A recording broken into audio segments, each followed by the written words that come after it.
Thank you. First of all, I want to thank the Commission and especially Commissioner Christie for giving us this opportunity to make an extended presentation on this important issue. We have filed our formal opposition to the ordinance. It's fairly lengthy. It includes the data from the 2 surveys that we've collected, one addressed to landowners who may be directly affected by this, and the other 2 affected businesses who are kind of the trickle-down or perhaps unintended effect of this. I don't want to repeat what's in our formal opposition. Basically, our opposition is based on the fact that we believe that the ordinance as written and as adopted is a misdirection of the original directive by the Board of Supervisors to simplify and give greater flexibility to the ag landowners to hold events. And that the misdirection has happened over sort of a period of years since 2004, and that what has happened is that we have ended up with an ordinance that the reason it's so complicated and so complex is that the complexity and the lack of clarity actually accurately reflect the misdirection in the process. And that's all in our submission along with the charts.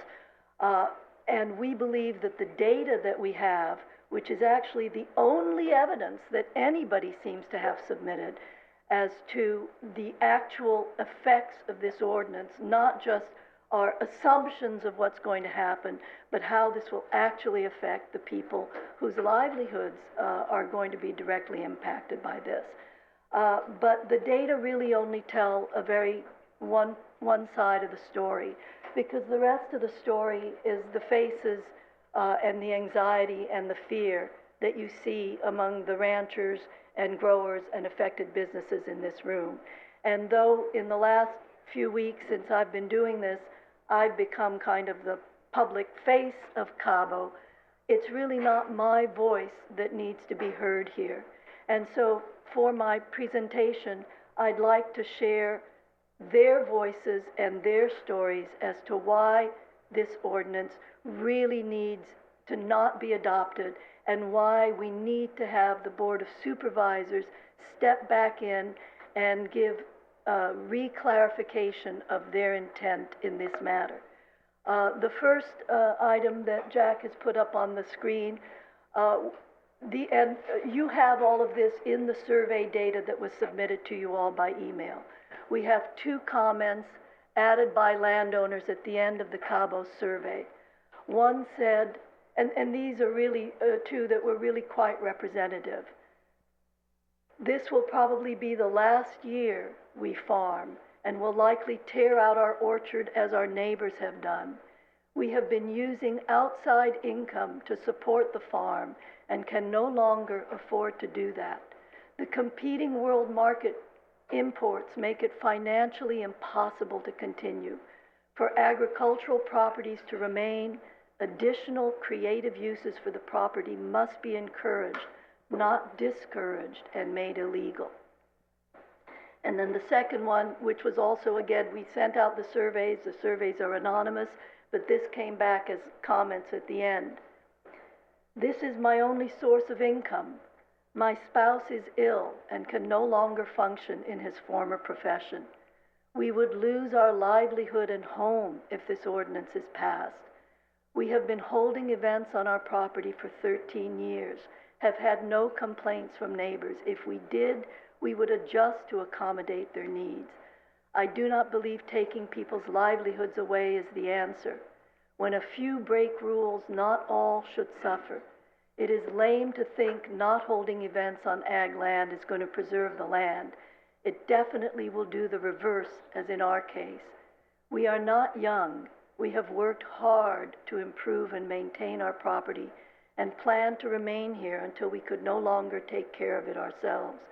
What gives the county or anyone else the right to take that away from us?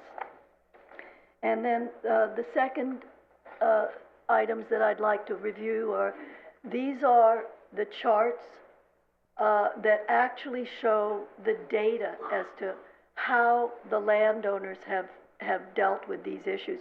We've heard all these assumptions about weddings are thousands of people tromping through the land. Well, the average wedding on ag land is somewhere around 150 people.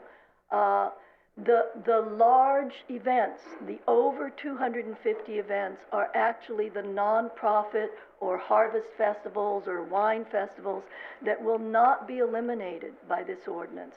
But the weddings are generally, the weddings on ag land, and I know the CCWP is probably going to address this because they're really the event professionals, are generally private affairs hosted for a fee by private landowners on private lands. They are not huge commercialized events with Disneyland and people tearing out the oak trees. And if you look at the data, and again, all of this has been submitted, the data is everything except, I think, 14% is under 175 people. And for weddings, there's nothing over 250. When you get to the business survey, you'll see that there are some events over 250, but they are not the weddings. And we suspect that they're exactly the kind of events that this ordinance will continue to allow.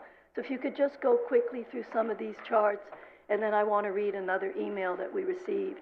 And this is where we see that without the income from non-ag events, does your land generate sufficient income to be self-sustaining, meaning enough to pay mortgage, taxes, interest, insurance, and routine maintenance, but not capital improvements?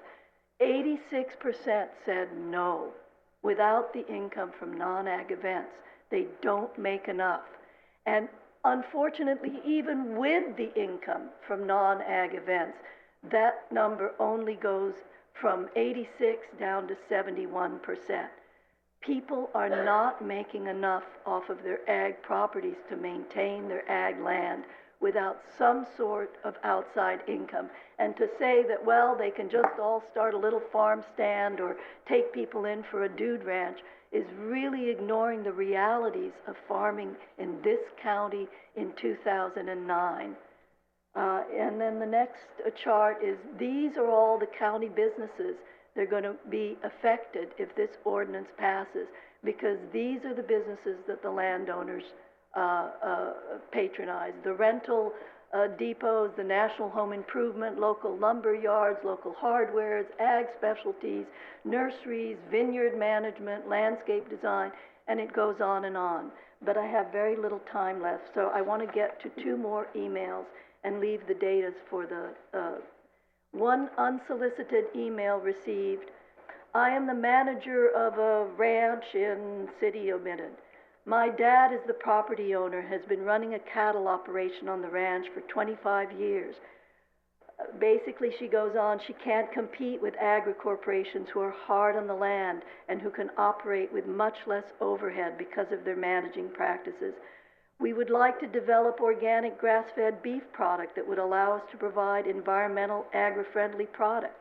This is a costly endeavor. So when people ask them, gee, can we do a wedding on your land? They thought, great, we found a way to help preserve our agricultural activities. We found a solution to our monetary challenges. If the new events ordinance gets passed, it will not preserve ag land. It could actually destroy it. Small family farms and ranches cannot compete. And then I wanted to end on a little bit of a happier note. So another reason, this was an unsolicited letter sent to the Board of Supervisors. We just got this yesterday, and the picture was added, though this is actually the bride and groom. I was married last year at a private property. It was an experience that changed my life. I learned about the land, the plants and gardens, and the animals. Never before had I had this much personal attention, learned so much, or seen such pride in our sacred ag land. The guests at my wedding were treated to the same attention and care. All of us enjoyed a very intimate experience with the land that would not have been possible. And then she goes on, and I'm running out of time, so she talks about how 5 families immediately booked wine country vacations after having had this experience and how impressed they were.